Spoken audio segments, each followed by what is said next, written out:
സംസ്ഥാനത്ത് കാലവർഷം ശക്തി പ്രാപിക്കുന്നു. വടക്കൻ കേരളത്തിൽ ഇന്ന് അതിതീവ്ര മഴയ്ക്ക് സാധ്യത. 5 ജില്ലകളിൽ റെഡ് അലർട്ടും 6 ജില്ലകളിൽ ഓറഞ്ച് അലർട്ടും 3 ജില്ലകളിൽ യെല്ലോ അലർട്ടും പ്രഖ്യാപിച്ചു. തിരുവനന്തപുരത്ത് നിന്ന് അലക്സ് റാം മുഹമ്മദ്, കൊച്ചിയിൽ നിന്ന് ലാൽകൃഷ്ണൻ, കോഴിക്കോട് നിന്ന് അജി കുഞ്ഞുമോൻ എന്നിവർ ചേരുകയാണ്. ആദ്യം നമ്മൾ പോകുന്നത് തിരുവനന്തപുരത്തേക്കാണ്. അലക്സ് റാം മുഹമ്മദാണ് അവിടെയുള്ളത്. അലക്സ്, ഈ തെക്കൻ കേരളത്തിൽ എന്തൊക്കെ ജാഗ്രതാ നിർദ്ദേശങ്ങളാണ് നൽകിയിട്ടുള്ളത്? മഴയുണ്ടോ കാര്യമായി? കൃഷ്ണ, തെക്കൻ കേരളത്തിൽ ഇന്ന് രാവിലെ മുതൽ മഴ കുറവാണെന്ന് വേണമെങ്കിൽ പറയാം. രാത്രിയിൽ ചെറിയ തോതിൽ മഴ ലഭിച്ചിരുന്നു. പക്ഷേ കാര്യമായി ശ്രദ്ധിക്കാനുള്ളത് ഇന്നിപ്പോൾ മധ്യ കേരളത്തിലും വടക്കൻ കേരളത്തിലുമാണ്. മധ്യ കേരളത്തിൽ അതിശക്തമായ മഴയ്ക്കുള്ള സാധ്യത പ്രവചിക്കുന്നു. വടക്കൻ കേരളത്തിൽ അതിതീവ്ര മഴയ്ക്കുള്ള സാധ്യതയും പ്രവചിക്കുന്നു. കാലവർഷം ഈ ദിവസങ്ങളിൽ സജീവമാകുമെന്നാണ് കേന്ദ്ര കാലാവസ്ഥാ വകുപ്പ് ഏറ്റവും ഒടുവിൽ നൽകുന്ന മുന്നറിയിപ്പ്. അതിൽ തന്നെ വടക്കൻ കേരളത്തിനും അതുപോലെ കർണാടകയ്ക്കും മുകളിലായി നിലനിൽക്കുന്ന ചക്രവാത ചുഴിയുടെ സ്വാധീനമാണ് ഈ ദിവസങ്ങളിൽ മഴ കനക്കാൻ കാരണമെന്നാണ് കേന്ദ്ര കാലാവസ്ഥാ വകുപ്പ് അറിയിക്കുന്നത്. അടുത്ത 4 ദിവസം സംസ്ഥാനത്ത് ശക്തമായ മഴ തുടരാൻ സാധ്യതയുണ്ടെന്ന് മുന്നറിയിപ്പ് അവർ നൽകുന്നുണ്ട്. ഇന്നും നാളെയും 14 ജില്ലകളിൽ മഴ മുന്നറിയിപ്പ് നൽകിയിട്ടുണ്ട്. ഞാൻ നേരത്തെ സൂചിപ്പിച്ചതുപോലെ വടക്കൻ കേരളത്തിൽ മലപ്പുറം, കോഴിക്കോട്, വയനാട്, കണ്ണൂർ, കാസർഗോഡ് ജില്ലകളിൽ ഇന്ന് അതിതീവ്ര മഴയ്ക്കുള്ള സാധ്യതയുണ്ട്. ആ ജില്ലകളിൽ റെഡ് അലർട്ട് പ്രഖ്യാപിച്ചിട്ടുണ്ട്. പത്തനംതിട്ട, കോട്ടയം, എറണാകുളം, ഇടുക്കി, തൃശൂർ, പാലക്കാട് ജില്ലകളിൽ അതിശക്തമായ മഴയ്ക്കുള്ള സാധ്യതയുള്ളതിനാൽ ഓറഞ്ച് മുന്നറിയിപ്പും ഇന്ന് നൽകിയിട്ടുണ്ട്. തിരുവനന്തപുരം, കൊല്ലം, ആലപ്പുഴ ജില്ലകളിൽ യെല്ലോ മുന്നറിയിപ്പാണ് നൽകിയിരിക്കുന്നത്. തൃശൂർ, പാലക്കാട്, മലപ്പുറം, കോഴിക്കോട്, വയനാട്, കണ്ണൂർ, കാസർഗോഡ് ജില്ലകളിൽ നാളെ ഓറഞ്ച് മുന്നറിയിപ്പുണ്ട്. തൊട്ടടുത്ത ദിവസങ്ങളിലും വടക്കൻ കേരളത്തിലെ കൂടുതൽ ജില്ലകളിൽ ഓറഞ്ച് മുന്നറിയിപ്പ്, അതായത് അതിശക്തമായ മഴയ്ക്കുള്ള സാധ്യത പ്രവചിക്കുന്നുണ്ട്. ഇന്ന് മധ്യ കേരളത്തിലും വടക്കൻ കേരളത്തിലും കൂടുതൽ ജാഗ്രത വേണം. മലയോര മേഖലയിലും ജാഗ്രത വേണം. നാളെ മുതൽ വടക്കൻ കേരളത്തിൽ അതിശക്തമായ മഴ ലഭിക്കും എന്ന മുന്നറിയിപ്പ് കൂടി നിലനിൽക്കുന്നുണ്ട്. അതിനാൽ ജാഗ്രത പ്രധാനപ്പെട്ട കാര്യമാണ്. പൊതുജനങ്ങൾ ജാഗ്രത പാലിക്കണം. അപ്പോൾ സർക്കാർ സംവിധാനങ്ങളോട് ആവശ്യമായ മുൻകരുതലുകൾ സ്വീകരിക്കാൻ സംസ്ഥാന ദുരന്ത നിവാരണ അതോറിറ്റി നിർദ്ദേശം നൽകിയിരിക്കുന്നു എന്നുള്ളതാണ് ഏറ്റവും ശ്രദ്ധേയമായ കാര്യം. മലയോര മേഖലയിൽ ഞാൻ നേരത്തെ സൂചിപ്പിച്ചു, മഴ കനക്കാനുള്ള സാധ്യത നിലനിൽക്കുന്നുണ്ട്. മറ്റൊരു പ്രധാനപ്പെട്ട കാര്യം തീരവുമായി ബന്ധപ്പെട്ടാണ്. കേരള, കർണാടക, ലക്ഷദ്വീപ് തീരങ്ങളിൽ ശക്തമായ കാറ്റിനും മോശം കാലാവസ്ഥയ്ക്കും സാധ്യതയുള്ളതിനാൽ മീൻപിടുത്തത്തിന് വിലക്ക് ഏർപ്പെടുത്തിയിട്ടുണ്ട്. ക്രിസ്റ്റീന. ശരി, തിരുവനന്തപുരത്ത് നിന്ന് അലക്സ് റാം മുഹമ്മദാണ് ചേർന്നത്. ഇനി നമ്മൾ കൊച്ചിയിൽ നിന്ന് ലാൽ കൃഷ്ണനിലേക്ക് പോവുകയാണ്. Lal, good afternoon. കൊച്ചിയിൽ, മധ്യ കേരളത്തിൽ എന്താണ് മഴ മുന്നറിയിപ്പുകളുള്ളത്? Good afternoon Christina.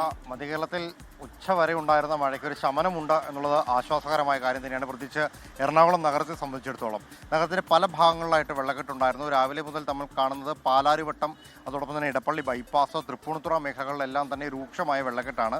ഗതാഗത കുരുക്കിന് വലിയ രീതിയിലൊരു കാരണമായതും ഇന്ന് രാവിലെ ഉണ്ടായിരുന്ന വെള്ളക്കെട്ടാണ്. ഇന്നലെ വൈകുന്നേരം മുതൽ തുടങ്ങിയ മഴ രാവിലെയും പലയിടങ്ങളിലും തോർന്നിട്ടുണ്ടായിരുന്നില്ല. കിഴക്കൻ മേഖലയിലും സ്ഥിതി വലിയ വ്യത്യസ്തമായിരുന്നില്ല എന്നുള്ളത് തന്നെ എടുത്തു പറയേണ്ടതുണ്ട്. പ്രത്യേകിച്ച് കോതമംഗലം, മൂവാറ്റുപുഴ, പെരുമ്പാവൂർ മേഖലയിലെല്ലാം തന്നെ മഴ രാവിലെ ഒറ്റപ്പെട്ട ഇടങ്ങളിൽ ശക്തമായി പെയ്യുന്നുണ്ടായിരുന്നു.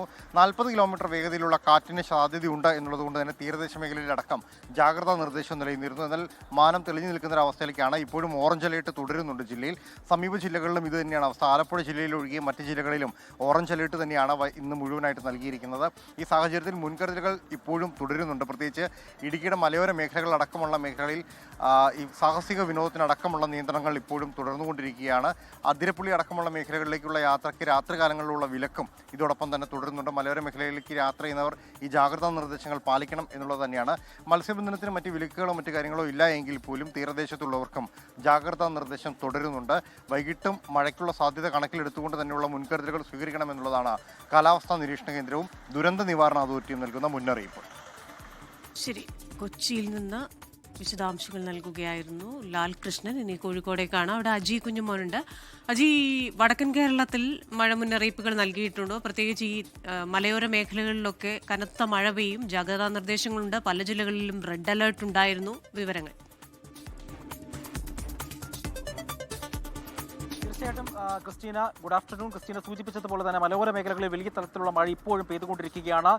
കോഴിക്കോട് ജില്ലയിലെ കിഴക്കൻ മേഖലകളിൽ, അതായത് മുക്കം, താമരശ്ശേരി, കൂടരഞ്ഞി, കോടഞ്ചേരി അടക്കമുള്ള മേഖലകളിൽ കനത്ത മഴയാണ് പെയ്തത്. ഇന്നലെ രാത്രി വിലങ്ങാടുള്ള ആളുകൾ മാറി താമസിക്കണമെന്ന ജില്ലാ കളക്ടർ മുന്നറിയിപ്പ് നൽകിയിട്ടുണ്ടായിരുന്നു. അങ്ങനെ വലിയ തരത്തിലുള്ള മഴ ജില്ലയുടെ വിവിധ ഭാഗങ്ങളിൽ പെയ്യുകയാണ്. ഒപ്പം തന്നെ കണ്ണൂർ, കാസർഗോഡ് ജില്ലകളിലും മഴ ഇപ്പോഴും തുടരുകയാണ്. ഞാനിപ്പോൾ നിൽക്കുന്നത് കോഴിക്കോട് നഗരമധ്യത്തിലാണ്. ഈ കോഴിക്കോട് ബീച്ചിന്റെ സൈഡിലാണ് നിൽക്കുന്നത്. കനത്ത മഴയായിരുന്നു ഇന്നലെ രാത്രി മുതൽ ഇവിടെ പെയ്തത്. അതിനെ തുടർന്ന് രൂക്ഷമായ വെള്ളക്കെട്ടും ഈ മേഖലകളിലൊക്കെ തന്നെയും ഉയർന്നിട്ടുണ്ടായിരുന്നു. ഈ കാണുന്ന വെള്ളക്കെട്ട് ഒരു ചെറിയ മഴ പെയ്താൽ പോലും വലിയ വ്യാപിക്കുന്ന തലത്തിലാണ് കോഴിക്കോട് ബീച്ചിലുള്ളത്. കോഴിക്കോട് ബീച്ചിൽ ആളുകൾക്ക് വരാൻ പോലും പറ്റാത്ത തലത്തിലുള്ള വെള്ളക്കെട്ടാണ് പല ദിവസങ്ങളിലും ഈ മഴ പെയ്യുമ്പോൾ ഉണ്ടാകുന്നത്. നമുക്കറിയാം ഈ കടകളിലൊക്കെ ഉള്ള ആളുകൾക്കൊക്കെ വലിയ തലത്തിലുള്ള ബുദ്ധിമുട്ടുകളൊക്കെ തന്നെയും ഇതിനോടനുബന്ധിച്ച് ഉണ്ട് എന്നുള്ളതും ഏറ്റവും ശ്രദ്ധേയമായ കാര്യമാണ്. ഈ വെള്ളക്കെട്ട് രൂക്ഷമാകുന്നതോടെ നഗരത്തിൽ ഗതാഗത തടസ്സവും രൂക്ഷമായി തന്നെ തുടരുകയാണ്.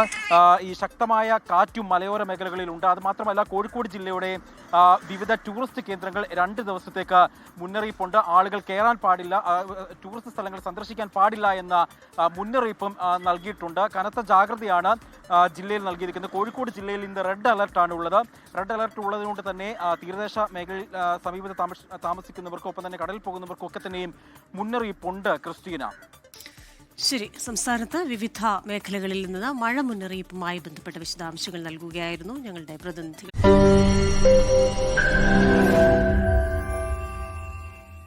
ലോകത്തെവിടെയായാലും ഏത് സമയത്തും 24 വാർത്തകളും ഓഗ്മെന്റഡ് റിയാലിറ്റി പാക്കേജുകളും എക്സ്പ്ലെയിനറുകളും വിശദമായി കാണാൻ ഞങ്ങളുടെ യൂട്യൂബ് ചാനൽ നിങ്ങൾക്ക് സബ്സ്ക്രൈബ് ചെയ്യാം.